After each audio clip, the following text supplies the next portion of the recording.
பேர் என்ன? இம்ரான் மேடம். இம்ரான். எங்க வேலை செய்றீங்க?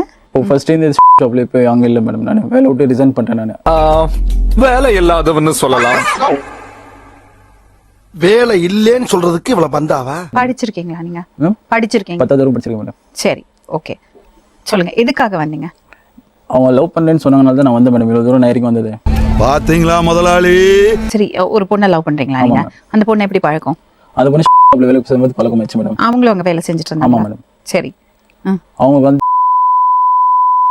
ஃபர்ஸ்ட் ஹஸ்பண்ட் இருந்திருக்காரு, எல்லாம் விட்டு போயிட்டாங்க மேடம். விட்டு போட்டா டைவர்ஸ் ஆச்சுன்னு சொன்னோன்னே என்கிட்ட சொன்னாங்க அப்பா இருந்தாரு அப்படி இப்படின்னு சொன்னேன். நானும் ஓகே. உங்க வீட்டில் யாரெல்லாம் இருக்காங்க தம்பிங்க? எங்கள் வீட்டில் எங்கள் அம்மா, தம்பி, அப்பா. அப்படிங்களா? ரொம்ப சந்தோஷம். புறப்படலாங்களா? சரி, அம்மா அப்பா என்ன வேலை செய்றாங்க? அம்மா வந்து ஹவுஸ் ஒய்ஃபு, அப்பா வந்து பிளாட்ஃபார்ம் துணி கடை வச்சிருக்காரு மேடம். தம்பி பிகாம் படிச்சிருக்கான். சிறப்பு.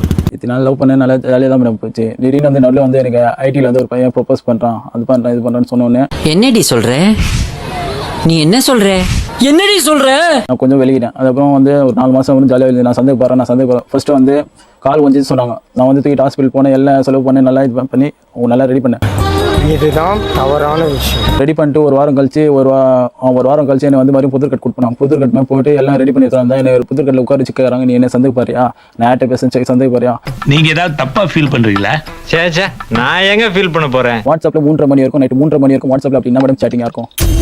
இதனால நான் விட்டேன். எது போனால் நீங்க நிஜமாவே சந்தேகப்படுறீங்களா? நான் சந்தேகப்படுறேன். அவள் லவ் பண்ணிக்க மாட்டேன் மேடம். உங்களை மாதிரி மனுஷன்லாம் இருக்கனாலதான் கொஞ்சமாச்சும் மழை பெய்யுது. சந்தேகப்படுறதான் எப்பவுமே ஒன்று சொல்றேன். சந்தேகப்படுறதா தான் லவ் பண்ண மாட்டான். சந்தேகப்படுறதா தான் முன்னாடி ஃபாலோ பண்ணுவான் டெய்லி. அதே சந்தேகப்படுறதா அவன் லவ் பண்ண மாட்டான், டார்ச்சர் கொடுப்பான். அதே ஃபோன் பண்ண மாட்டான், ஃபோனில் பேச மாட்டான். ஆனால் டார்ச்சர் கொடுத்து மற்றவங்கிட்ட நம்பர் கொடுத்து டார்ச்சர் பண்ண வைப்பான்.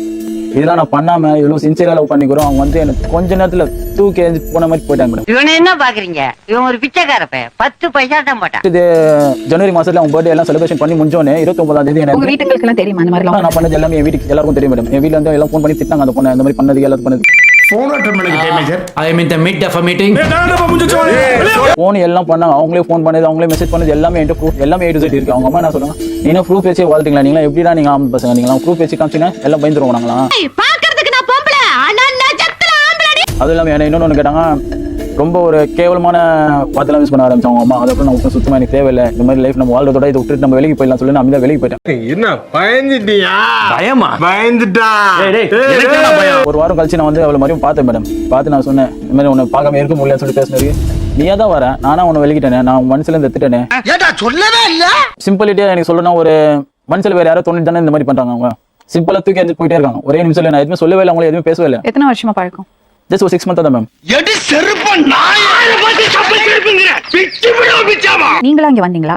இல்ல மேடம், ஃபர்ஸ்ட் அவங்க வந்து அவங்க புருஷனுக்காக கேஸ் பண்ணோம், பேசணும் அப்படி பேசணும் சொல்லி எனக்கு கூட்டு வந்தாங்க. கூட்டு வந்து பேசி விட்டு நான் போயிட்டேன். அதுக்கப்புறம் அப்புறம் எனக்கு லவ் பண்ணி தான். அப்புறம் நான் அமைதியாக இருந்தேன். சரி நான் எதுவும் சொல்றேன், பேசுறேன் அமைதியாக இருந்தேன். பாடி கடலூர், பாடி லாங்குவேஜ் கலிஃபோர்னியாவா? இதுக்கப்புறம் கொஞ்ச நாளாவே அவங்க வந்து நடவடிக்கை சேஞ்ச் ஆகிட்டே இருந்துச்சு. ஒரு வாரமா என்கிட்ட பேசுறதுல, ஒரு வாரமா மெசேஜ்ல எதுவுமே பண்ணல. ஆனால் ஆன்லைன் 24 ஆன்லைன். நான் வந்து 12 மணி 11 மணி வரைக்கும் மெசேஜ் பண்ணுவேன் மேடம். 11 மணிக்கு மேலே அதுக்கப்புறம் பார்த்தீங்கன்னா 3 மணி வரைக்கும் மெசேஜிங்லேயே இருக்கும், ஆன்லைன்லேயே இருக்கும். 4 மணி வரைக்கும் மெசேஜ் ஆன்லைன்லேயே இருக்கும். ஏன் திமுங்களா? எப்படி? அதான் நானும் யோசிக்கிறேன். இதுதான் பண்ணாங்க. எதுக்கு பண்றாங்க, யாருக்கிட்ட பேசுறாங்க, என்ன பேசுறாங்க, சுத்தமா எதுவுமே தெரியல மேடம். நாங்க என்ன செய்யணும் உங்களுக்கு? இல்ல அவங்க மனசுல நான் இருக்கேனா இல்லையான்னு சொல்லிட்டு கொஞ்சம் அது வெளிப்படையா இருக்கு. நாங்க தான் கிடைச்சோமா ஆளு பாருங்க. அது இல்லாமல் என் ஃப்ரெண்ட்ஸுங்களை கான்டாக்ட் நம்பர் எடுத்துருக்கேன், என் வீட்டு கான்டாக்ட் நம்பர் எடுத்துருக்கேன், என் தம்பிங்களோட கான்டாக்ட் நம்பர் எடுத்துருக்கேன். எல்லாரும் கான்டாக்ட் நம்பர் எடுத்துட்டு மிரட்டான். அங்க இருக்கா அவ, என்ன வேலை செய்யறான், எங்க சுத்துறான், எங்க போறான், எங்க வரான். அப்படி கேளு.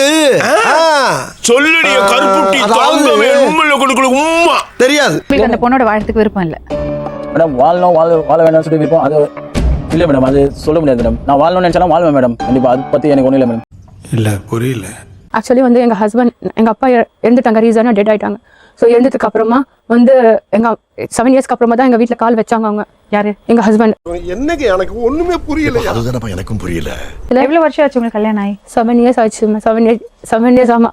ஓ 7 இயர்ஸ் கல்யாணத்துக்கு அப்புறம் இப்போ உங்க அப்பா இறந்தப்பதான் வந்தாங்க? அப்போதான் வந்தாங்க. ஏன்னா காசு பிரச்சனை, நகை பிரச்சனை, சொத்து பிரச்சனைனால காலே வைக்க மாட்டாங்க, மரியாதையும் கொடுக்க மாட்டாங்க. பெரிய மனுஷனுக்கு எப்படி மதிப்பு கொடுப்பாங்களோ அந்த மாதிரி மரியாதை. என்னடா உனக்கு என்னப்பா வாடா போடா மரியாதை பின்ன எப்படா உன்னை கூப்பிடுறது? உனக்கு என்னடா மரியாதை? நீ யாருடா? வருஷத்துல 3 மாசம் 4 மாசம் தான் துபாயில இருக்கேன். மற்றது அங்கேருந்து டார்ச்சரிங் ஆரம்பிச்சுட்டு அடிச்சுட்டு ஃபிளைட் எடுத்து அனுப்பிச்சிடுவாங்க. அனுப்பிச்சிட்டு தான் இங்கே தான் வந்து இறங்குவேன். அதுவும் கேட்க மாட்டாங்க. சரி அது விடுங்க, அது இப்போ எதுக்கு? ஃபிளைட் எடுத்து அனுப்பிச்சிட்டாங்களே, அவ்வளோதான் ஃபினிஷ்டு. உயிரோட இருக்கீங்களா, செத்தீங்களா, இருக்காங்களா, பொழைச்சிங்களா, என்ன ஆச்சு, எதுவுமே கிடையாது. என்ன வேணா பண்ணுங்க, நான் ஜாலியா இருக்கேன். இங்க வந்துட்டேன்னா எங்க அப்பா ஏர்போர்ட்ல வந்து நான் வேற யார்கிட்ட ஃபோன் நம்பர் வாங்கி பேசினாதான் அப்பா வந்து பிக்கப் பண்ணிட்டு போய் அப்பா தான் பார்ப்பாங்க. இது வரைக்கும் எங்க அப்பா தான் பார்த்தாங்க, எங்க அப்பா தான் ஃபுல் செலவு பார்த்தாங்க. தங்கம்னாலும் தங்க சாதாரண தங்கம் இல்லைங்க, 58 கேரட் நிறைஞ்ச சொக்க தங்கம். அவங்க ஒரு செலவுக்கு ஒன்றும் பண்ணதே கிடையாது, ஒரு செலவு கொடுத்ததே கிடையாது. உங்களுக்கு குழந்தை இருக்காமா? பையன் 7 இயர்ஸ் பையன் இருக்கான், ஆட்டிசம். என்ன சார்? அம்மா பாவம் இல்ல சபா? ஆமா சார். கம்பாரிசன், ஒருத்தவங்க பசங்க பார்த்து ஒருத்தர் பசங்க கம்பாரிசன் பண்ணுவாங்க, அந்த கம்பாரிசன் எங்க ஹஸ்பண்ட்க்கு வந்துச்சு. ஃப்ரெண்டோட பசங்க வந்து முன்னாடியே சேர்த்துட்டாங்க, என் பையன் வந்து அதுக்கு ஏத்த மாதிரி போக மாட்டேங்கிறான், அதுக்கு ஏத்த மாதிரி அவன் இது பண்ண பிக்கப் பண்ண மாட்டேங்கிறான் சொல்லி அவனுக்கு அவங்க வீட்ல இருந்து ஃபோன் பண்ணி அடிடா அப்பதான் படிப்பாங்க. மானங்கிட்ட பையல, மானங்கிட்ட பையல, உனக்கு அறிவு இருக்கிற அறிவிட்ட பையல, செத்த பையல. இப்ப ஒரே ஒரு வார்த்தை கேட்கறேன் மேம், ஹஸ்பண்ட்க்கும் ஒய்ஃப்க்கு சண்டை வந்துச்சுன்னா ஹஸ்பண்ட் ஒய்ஃப் தானே மேம் சால்வ் பண்ணணும். அது ஏன் மேம் எங்க வீட்டு பிரச்சனை வந்து ஏன் மேம் அக்கா தங்கச்சி கிட்ட சொல்லணும்? அவ்வளவு வெக்கமா இருந்தா எங்கேயாவது போய் விஷத்தை குடிச்சிட்டு செத்து போங்க. இதுக்கு என்ன இது ஒரு பிரச்சனைன்னு பேசிட்டு. எந்த பிரச்சனை இருந்தா கூட இல்ல, ஃபேமிலியில எந்த பிரச்சனை இருந்தாலும் நாங்க தானே சால்வ் பண்ணுவோம். அது அக்கா தங்கச்சி கிட்ட போயிடும். அக்கா தங்கச்சி போனோம்னா இன்னும் டபுளா கத்து கொடுத்துட்டு இன்னும் தனியாவே பிடிச்சிருவாங்க. வருஷம் இதான் மேம். ஐயோ மீண்டுமா பிளேட் எடுத்து அனுப்பிச்சிருவாங்க. அப்பா பிளேட் வந்து கேரி பண்ணி இங்க கூட்டிட்டு வருவாங்க சென்னை ஏர்போர்ட்ல வந்து எங்க அப்பா தான் பார்ப்பாங்க. 6 மாசத்துக்கு அப்புறமா திருப்பி எங்க அப்பாவே டிக்கெட் புக் பண்ணி எடுத்து அனுப்பிச்சிருவாங்க, அவங்களுக்கு தெரியாம. எப்படி எதுக்கு இத்தனை எப்படி? இல்ல எப்படிப்பா, எதுக்கு இவ்வளவு சத்தமா? எப்படி அப்படி 5 lakhs கேட்டேன். நான் எங்க போவேன் மேம், நான் என்கிட்ட முடியாது சொன்னேன். அம்மால அப்பாக்கு இந்த மாதிரி கஷ்டமா இருக்கு, ரொம்ப ஃபைனான்சியல் ப்ராப்ளம் இருக்குன்னு சொன்னா, நீ கொடுத்தா நான் வீடு எடுப்பேன். நீ ஊருக்கு கிளம்பு. என்ன சகல. இப்போ என் பையன் சீரியஸா இருந்தான் ஹாஸ்பிட்டல்ல, கிரிட்டிக்கல் கண்டிஷன்ல 1 மாசம் ஹாஸ்பிட்டல் அட்மிட் இருந்தா. சிக்கன் பாக்ஸும் அது என்னதோ ரெட்டிஷா ஆயிடுமா, அலர்ஜி ஆயிடுச்சு அவனுக்கு. ஸோ அதுக்காக ஸ்டுடியோ ஃபிளாட்ல பார்க்காம வீடு பெருசா பாருங்க சொன்னா, அது நீ 5 லட்சம் கேட்டு வாங்கி கொடு, நான் அப்புறமா துபாயில 5 லட்சம் வாங்கி கொடு, நான் அப்புறமா வீடு எடுக்கிறேன்னு சொன்னாங்க. இருந்தாலும் கடலமுத்து ரொம்ப ஸ்ட்ரிக்ட்டுப்பா. சிட்டா இல்லைன்னா உங்க முன்னால உத்தியோகம் பார்க்க முடியுமா? பாருப்ப முடியாதுங்க, 5 லட்சம் ப்ரிப்பேர் பண்ண முடியாது. எங்க அப்பா ரொம்ப லாஸ்ட்ல இருக்காங்க, உங்களுக்கே தெரியும். அதெல்லாம் தெரிஞ்சு நீங்க கேட்குறீங்களா சார், பண்ணி கொடுக்கலையா, இங்கே டிவோர்ஸ் கொடுக்கவான்னு கேட்டாங்க. எப்படான்னு தெரியுற நீ இருடி வந்து பாக்குறவங்க கணக்க. சரி, அதுவும் மீறி நான் என்ன சொன்னேன், எங்க அம்மாக்கு கால் பண்ணேன்.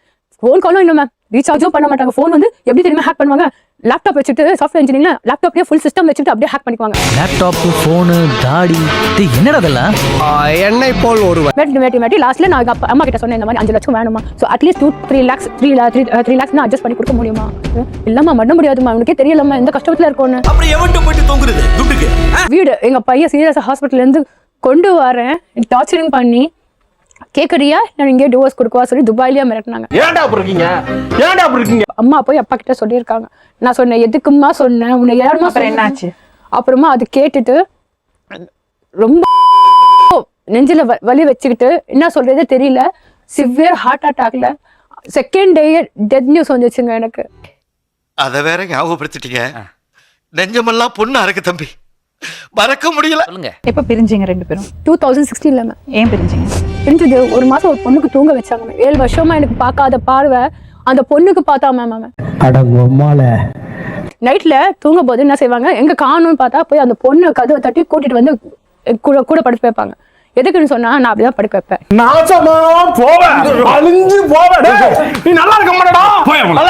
அவன் வந்து ஒண்ணுக்கு ஒண்ணு போய் சொல்லி அங்கேயும் என்னதான் பிரச்சனை. இப்ப இன்னும் டிவோர்ஸ் வரல, ஆனா போட்டுட்டு இருக்காங்க. இப்ப நீங்க உங்க ஹஸ்பண்ட் அதுக்கப்புறம் பாக்கல? அதுக்கப்புறமா அவ்வளவுதாங்க. ஆனா எவ்வளவு வன்மம் உள்ள இருக்குன்றத தெரியுதுடா இதுல இருந்து. எதுக்கு இங்க வந்தீங்க 2-3 நாள் முன்னாடி? என் பையனுக்காக, என் புருஷனுக்காக தான் மேம். எதுக்காக வந்தீங்க? அவன் வாழணும் சொல்லிதான், என் புருஷன் கூட வாழணும், அந்த பையனுக்காக வாழணும். ரொம்ப திட்டவும் முடியல, ஒரு அளவுக்கு மேல வேணா வேற ஏதாவது வார்த்தையை பேசி விட்டுருமோன்னு வேற பயமா இருக்கு. உங்க கூட ஒரு பையன் வந்தான்ல, யார் அது? அவன் ஜஸ்ட் அவன் காட்டுறதுக்காக தான் வந்தான். அது எனக்கு தெரியும், அவன் ஆபீஸ்ல ஒர்க் பண்ற பையன் அவன்.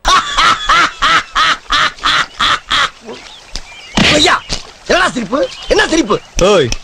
அஃப்ரோஸ் என்ன சொல்றாருன்னா,